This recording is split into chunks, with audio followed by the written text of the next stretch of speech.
So maybe you came across this video because you want to become a virtual assistant.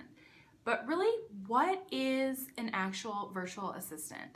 In today's video, that is what we are going to talk about. I'm Lisa Baldwin, and I started my VA business with a laptop and an idea. Now I'm going to teach you to do the same. Hello, and welcome back to my channel. If this is the first time you are joining me, my name is Lisa Baldwin, and if you are looking for real life virtual assistant business advice based on my experience, my mistakes, my successes, I encourage you to subscribe and ring the bell so you will be notified every Tuesday at 10 a.m. Central Time when I release new content. So let's get started with this right away.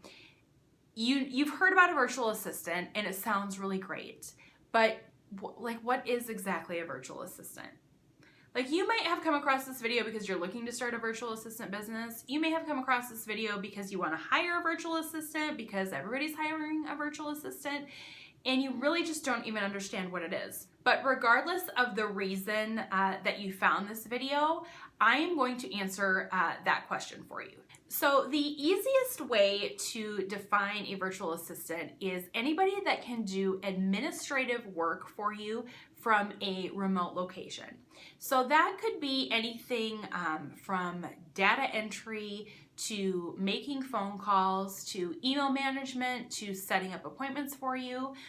It can range all the way to like website design, accounting, payroll, social media management.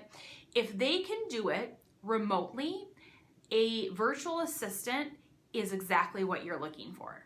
So another thing to keep in mind about a virtual assistant is that they are an independent contractor. So if you are looking to start a VA business, you actually own your own business. If you're looking to hire a virtual assistant, they are a 1099 contractor. So you are not actually hiring them as your employee. A virtual assistant sets their own hours. And I've talked about this a little bit in a creating a boundaries video. Actually, two boundaries videos that I have created, one about creating boundaries with clients and one about creating boundaries with yourself. I will reference both of those below. As a virtual assistant, you are responsible for your own office space. You are responsible for your own office supplies, your own laptop, your own computer, your own pens, your own pencil, your own calculator, your own stapler. Like, you're responsible for all of it. Nobody else pays that for you.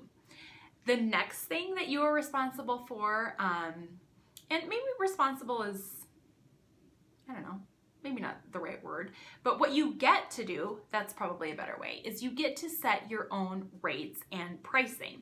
Whether that is pricing on an hourly basis or a per project basis, that decision is 100% up to you. Nobody else can decide that for you. As a virtual assistant, you will also have to create your own legal entity, whether that be like a sole proprietorship or an LLC. That's something that you'll have to determine for yourself what's going to work best for you and your business.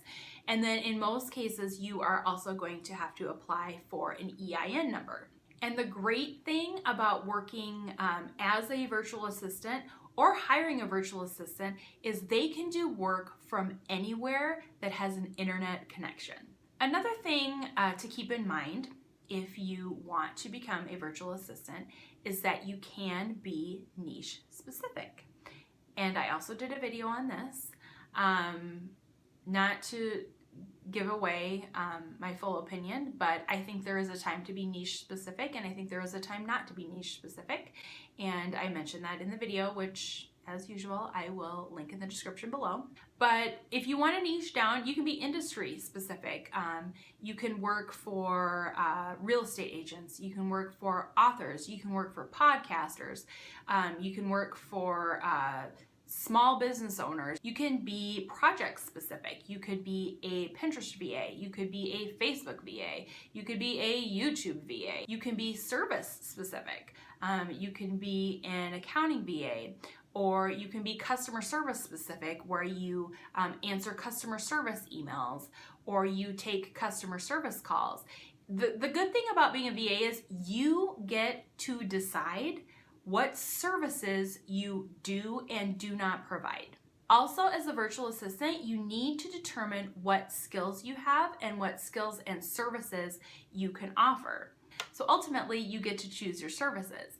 And some very common services, and I mentioned these before, it can range from anything as simple as data entry or transcription, email management, calendar management, again, up to website design, social media management, accounting, payroll. It just depends upon what your skill set is and how comfortable you are offering those services. So let's say this all sounds good to you, okay? I've told you in a nutshell what a virtual assistant is, but your next question is I don't know how to get started, or I still don't know if this is 100% for me, and I have a solution to that problem for you.